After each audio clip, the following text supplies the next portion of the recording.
Yes. Tell us about your character. So I play Sabrina, who's friends with Leslie, Bianca's character, and I meet Danny around episode 4, and I'm kind of the first girl who sort of gives him a run for his money a little bit, which he of course finds intriguing because who wouldn't, especially a character like Danny. So Sabrina definitely challenges him, and so we start dating. And he has commitment problems, and we kind of hit a rough patch in our relationship where he is sort of trying to figure out how to be the kind of guy that Sabrina deserves to have. And so I'm kind of like a new little addition to the world. And Justin gives me a little job at the bar. So I'm around with all these guys for a little while. Cool deal. So. Yeah. Sabrina and Danny, what is it? Opposites attract, or is it more different? I think it's definitely opposites attract with the two of them. Sabrina is getting her master's, and she's very collegiate and really put together, but she also likes to have fun. And I think that Danny sort of brings out the fun side in her and the quirkiness in her, and she definitely brings out the sort of commitment in Danny, if you can even say such a thing. Yeah. But they're sort of an odd couple, and I think that works for them. So how's it working with Chris then? Chris is amazing. I mean, all the guys on set are so hilarious. There's really never a dull moment. And he's so talented and great at his part. I mean, he was sort of like born to play this part in a lot of ways. So it's been really fun just learning from them. And I've been learning a lot about the stand-up world because almost all the guys do stand-up. So that's been really cool. And yeah, it's been fun. It's so great to work on a comedy where everybody gets along so well behind the scenes, and there's such a great chemistry. It's been really awesome. So what about the stand-up world? Is that something that you're even thinking about right now? Oh, I could never do stand-up. Okay. No. That will happen never. But I've gone and seen all the guys do stand-up already, and I mean, they're incredible. And they're also different. They're also specific in their own ways, so it's really cool to see how they translate that into their characters here on set. So you guys shoot in front of an audience? Yes, we shoot in front of a live audience. How is that? It's amazing. I've always loved live audience shows.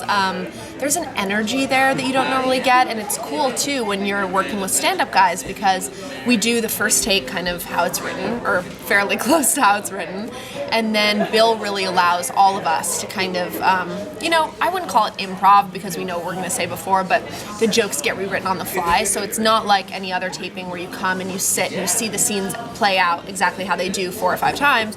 The audience really gets a different scene every time, which is exciting for us, but it's also exciting for them. So they're super into it and having a blast, which makes us have a blast. And we've been lucky with our audiences so far. They've been laughing a lot, and it's been really cool. That's pretty cool. Yeah. Now, the title of the show is Undateable. So in your mind, what makes someone undateable?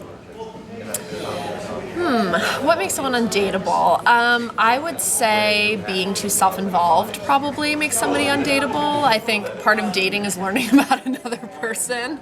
So maybe being definitely an egomaniac would make them undateable. I think also, I don't know, when somebody's a little too immature, it makes them undateable. We have one character on this show, Bursky, who is kind of the quintessential I've type. heard. Yeah, and he's very much that way in that he just kind of always says the wrong thing, not because he means to, but because he's just like not all there yet. Not born with a filter. Not born with a filter, exactly. So I think this show actually really does explore the different prototypes of what those kind of characters can be. Got it. All right. Oh, okay. No problem. And actually, I have one final question for you. For a first-time viewer, actually myself, I'm looking forward for the first episode. What is your message for them?